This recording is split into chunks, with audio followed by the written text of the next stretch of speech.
तो समिति प्रबंधकों द्वारा उन ज़मीनों का या तो नंबर ले लिया जाता है, खसरा नंबर, और अपने जान पहचान या अपने रिश्तेदारों के नाम से इसका एक अकाउंट खुलवाया जाता है।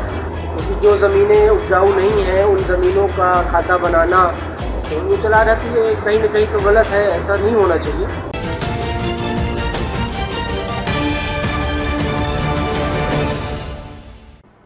नमस्कार, आप देख रहे हैं बेगूसराय न्यूज़ प्लेटफॉर्म और मैं हूं आपके साथ खुशी। आइए रुक करते हैं आज की बड़ी खबर की ओर।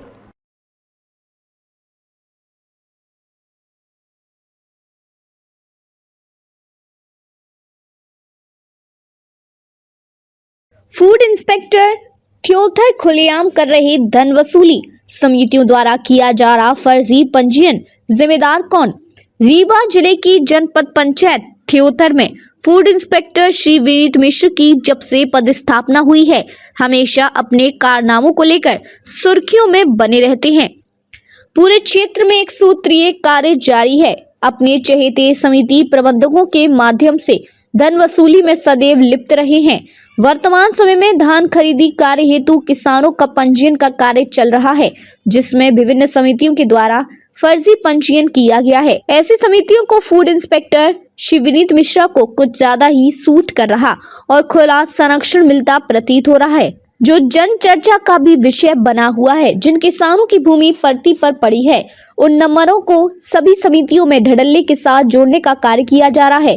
कहीं कहीं तो किसानों के खेसरा नंबर को अन्यत्र अपने चहेते लोगों के खाते में पंजीयन का खेल खेला जा रहा है, जिसमें सभी फर्जी तरीके से किए गए पंजीयनों में फूड इंस्पेक्टर श्री मिश्र जी का भरपूर सहयोग रहा है।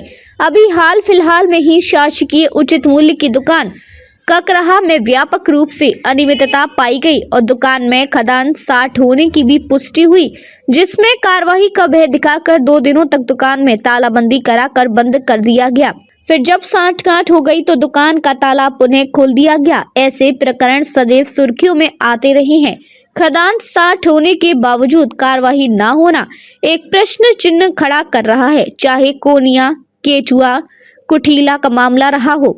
आज तक किसी प्रकार की कोई कार्रवाई नहीं की गई है, जिसकी जांच आवश्यक है, जिसका खुलासा तो जांच उपरांत ही संभव है। किंतु देखने वाली बात होगी कि फूड इंस्पेक्टर श्री विनीत मिश्र के संरक्षण में फल फूल रही फर्जी धान पंजीयन की जांच होगी भी या इसी तरह चलता रहेगा, यह तो भविष्य के गर्भ में है, जिसका खुलासा तो जांच उपरांत ही संभव है। जिन धान खरीदी केंद्रों को अपात्र घोषित किया गया, उन्हें भी पात्र कर दिया गया और पात्र समितियों को अपात्रता की श्रेणी में डाल दिया गया, जो धन चर्चा का विषय बना हुआ है। एक कहावत है, अंधेर नगरी चौपट राजा, लूट सके तो लूट, केवल थ्योथर में चहु और लूट ही लूट मजी हुई है। ऐसे फूड इंस्पेक्टर को किस अधिकारी का संरक्षण प्राप्त है, जो अपनी मनमर्जी से कार्य को अंजाम दे रहे हैं, जो खुलेआम शासन की मंशा को तार तार कर रहे हैं। फूड इंस्पेक्टर विनीत मिश्रा मस्त है, किसान पस्त है। आपकी खबर, आपकी नजर। इस समय हमारे सामने समीर पांडे जी हैं, जो समाज सेवी हैं। समीर जी, इस समय धान पंजीयन का कार्य चल रहा है और जहां पर बड़ी मात्रा में फर्जी पंजीयनों की शिकायत मिल रही, संदर्भ में क्या कहना चाहेंगे? देखिए, क्या होता है कि ये विगत कई वर्षों से चला आ रहा है। जहाँ तक मुझे ज्ञात है कि जो खेत खाली होते हैं, जो उपजाऊ सिंचित ज़मीन नहीं होती है, तो समिति प्रबंधकों द्वारा उन ज़मीनों का या तो नंबर ले लिया जाता है, खसरा नंबर, और अपने जान पहचान या अपने रिश्तेदारों के नाम से इसका एक अकाउंट खुलवाया जाता है और धान का जो क्वांटिटी होती है 10,000, 5,000, 1,000 कुंटल जो भी होता है उसको फीड करवा करके और ऐसे कार्य किया जाता है। जहाँ तक मुझे मालूम है ये चीज़, ये विगत कई वर्षों से चला आ रहा है और इसमें एक तरीके से देखा जाए तो गलत भी है, क्योंकि 1800 में धान बाहर से कहीं से ख़रीद करके लोग, है ना, यूपी से धान मंगवा करके सिस्टम अपना बिठा करके करते हैं और उस पैसे को जो है अपने अकाउंट में गमन करते हैं, जिससे जिसका है उसको तो कुछ कमीशन दे देते हैं और फिर उसमें अपने काम करते हैं लोग। तो ये चला रहती है, कहीं ना कहीं तो गलत है, ऐसा नहीं होना चाहिए। क्योंकि जो ज़मीनें उपजाऊ नहीं हैं उन ज़मीनों का खाता बनाना और उसमें कहीं न कहीं प्रशासनिक सहमति भी होती है। कुछ लोग होते हैं राई पटवारी, जो भी इनका होता हो रोल, शायद इनका रोल होता होगा इसमें, तो ऐसा नहीं करें। कि इससे क्या होता है कि समय पर जो किसान होते हैं उनको समस्याएं होती हैं, उनकी धानें वेट करवाने में दौड़वाने में थोड़ी समस्या होती है किसानों को। इसमें एक मामला और आया है कि जो काश्तकार अपनी फीडिंग कराते हैं उनमें से कुछ खतरा नंबर इनके द्वारा ये बताया जाता है कि चुरा लिया जाता है, कम कर दिया जाता है और अपने स्वजनों में उसको हित कर दिया जाता है। क्या ऐसा भी होता है? देखिए, सुना तो हमने भी है कि ऐसा होता है।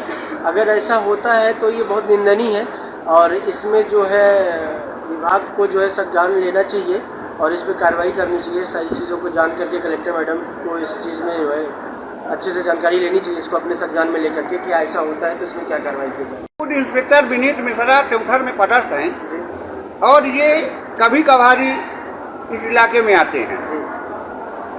जो लोगों का कहना है कि फूड इंस्पेक्टर विनीत मिश्रा आज तक किसी भी खाद्यान्न की दुकानों का निरीक्षण नहीं करते हैं और जिनका निरीक्षण भी किए हैं उनमें 1-2 दिन की तालाबंदी कराने के बाद उसको खोल देते हैं। ऐसा भी सामने आ रहा है। इस संदर्भ में क्या कहना चाहेंगे?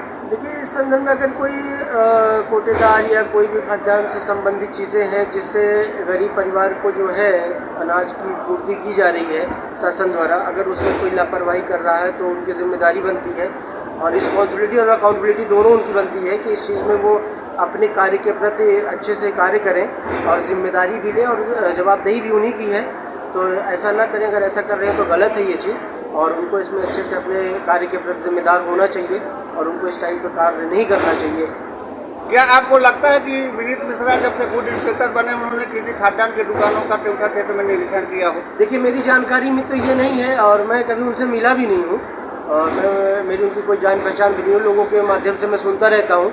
जिससे क्या है कि आम जनता है खाद्यान्न लेने जाती है कहीं पे तो ये आती, कभी कभी शिकायत आती है। अभी हाल में ही शिकायत आई थी, हमारे गए ग्राम के कोई हरिजन परिवार था, वो गया था तो कहीं उन्होंने बाद में वेट करवाया गेहूँ चावल जो भी था उनका, तो मेरे ख्याल से 2.5 किलो का वेट कम था उनका। तो उन्होंने हमसे शिकायत की, बताया। तो मैंने कहा कि हो सकता है कि अभी प्रत्यक्ष नहीं हो सकता, सामने में कहीं और गलती हो गई। क्या ये कह सकते हैं कि ऐसे खाद्यान्न कोटेदारों को इनका संरक्षण प्राप्त है? देखिए, संरक्षण प्राप्त है। अगर आप जिम्मेदारी नहीं ले रहे हैं तो वो संरक्षण ही प्राप्त समझेंगे कोटेदार, कोई भी हो। इवन आज कोई और है, कल कोई और होगा, परसों और कोई होगा। तो हर व्यक्ति ऐसा, अगर हम उसके प्रति अपने कार्य के प्रति जिम्मेदारी नहीं लेंगे तो हर आदमी ऐसी लापरवाही करेगा ही। हमारी जिम्मेदारी बनती है कि जो है ऐसा करें। और ऐसा नहीं है कि बहुत सारे लोग ये कहते हैं कि भाई हम पैसा देते हैं, ऐसा कोटेदार बहुत सारे उनके विषय में ये भी बोलते हैं कि जैसे कोई हितग्राही गया है अपना खाद्यान्न लेने तो बातों कोई अपने आप को जैसे दबंग लगा रहा है तो उसने कह दिया कि हम तो फूड इंस्पेक्टर को पैसा देते हैं, ये देते हैं, वो देते हैं। तो लोग ऐसे भी ऐसे शब्दों का प्रयोग करते हैं, उससे उनकी छवि खराब होती है। वो पैसे नहीं भी लेते होंगे तो उससे उनकी छवि खराब होती है। कृपया इस पर वो ध्यान दें और ऐसे जो कोटेदार हैं या ऐसे जो खाद्यान्न वितरित करने वाले सेल्समैन हैं उन पर ध्यान देते हुए अपनी छवि को बनाएं, वो बिगाड़े नहीं। हमारी उनकी ज़्यादा मुलाकात कभी हुई ही नहीं है। क्या शुभ नाम है सर आपका? समीर पांडे है। समीर पांडे है, मैं समाज सेवी हूँ उत्तर नगर परिषद में। मध्य प्रदेश के रीवा से बेगूसराय न्यूज प्लेटफॉर्म के लिए संवाददाता कमलेश शुक्ला की स्पेशल रिपोर्ट। खबरों में अब तक के लिए बस इतना ही। फिर होगी आपसे मुलाकात ऐसी ही एक और बड़ी खबर के साथ। तब तक के लिए नमस्कार और देखते रहिए बेगूसराय न्यूज प्लेटफॉर्म। ऐसे ही लेटेस्ट अपडेट्स पाने के लिए हमारे चैनल बेगूसराय न्यूज प्लेटफॉर्म को सब्सक्राइब करें और तुरंत नोटिफिकेशन पाने के लिए बेल आइकन प्रेस करना ना भूलें।